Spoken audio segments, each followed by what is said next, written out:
Hello everyone, it's me again. I'm on a roll today. I don't post in ages and two come at once. I just wanted to comment on some of the comments because somebody just said, my son gets angry when I mention ARFID and he blames us, which is something I've actually seen before. And this is where it gets tricky because the root of all therapy is taking personal responsibility for this is my problem. What am I prepared to do to change it? I'm afraid there's no way around that, even with a 7-year-old.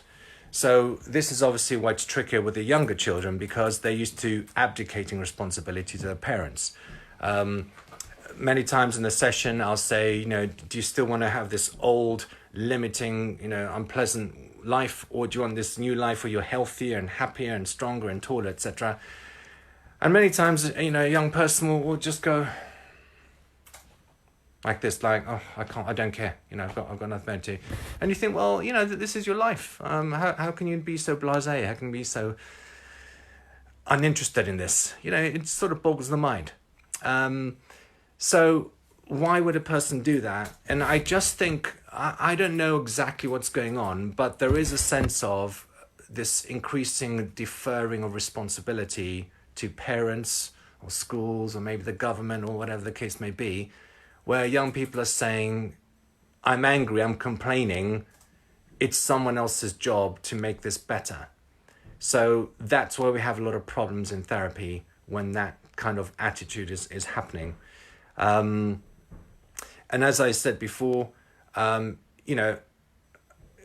somebody said to me, all right, Felix, here's a few £100, help this person, and go, all right, and I sort of sound uninterested and disengaged and everything. You think like, you're acting like, Felix is doing us a favor. You've been paid to do this. But if you think about it, the other way around, it's like this child or young person, someone's paid them to do it. We're working hard. They paid me to help them. Sorry, it's my wife there. And, they act like, oh, here I am, I've turned up. Okay, I'm going to listen to what Felix is saying. I'm going to look at the food. I'm not really sure if I want to eat it though. And they just don't sound that interested or involved, which obviously just really frustrates the parent because they made, big sacrifices and cost and travel and taking time off work and the sheer heartache of it. So, it's important that young person understands. I mean, you get out what you put in. This is important. Like, I saw results in the gym because I started striving more. I started pushing myself more. There's sort of lame kind of program I was dipping in and out of and taking weeks off here and days off here. Didn't really get results, because I wasn't really pushing myself. It's only recently where I took responsibility. If I don't do the necessary work, I'm not going to lose this fat. Yeah? So that is the core of it. How much you prepare to strive and push yourself to get these results. We want to get away from this dynamic of at the end of the session where people are going, what would you like to try? What's these as food? And some go, well, it's a bit orange, isn't it? Yeah. What about that? Well, it looks a bit crispy, doesn't it? Well, that looks a bit crunchy, doesn't it? Looks a bit wet, doesn't it? They're coming up with reasons to not eat food rather than reasons to eat food. So you've got to change that mindset. Like, you've got to remember why you're here. You're not doing your mother a favor or your father and mother a favor here. They've paid for it. Yeah. You just turn up and need to apply the things that are being said and strive and you will get a result. But if you take the position of, go on, convince me, change me, because it's not my fault and it's someone else's fault, then we've got a problem. And this is why therapy can take longer. So, with a client who suitably take responsibility, suitably engaged, gets the concepts, they're not rocket science the way I explain them, it's pretty much one session change. Yeah, sure, there's still work to do, but the penny drops. And if a client doesn't, then it won't be a change in one session. It really is that simple. I'm not responsible for the client and how much understanding, comprehension, motivation, striving they're prepared to do.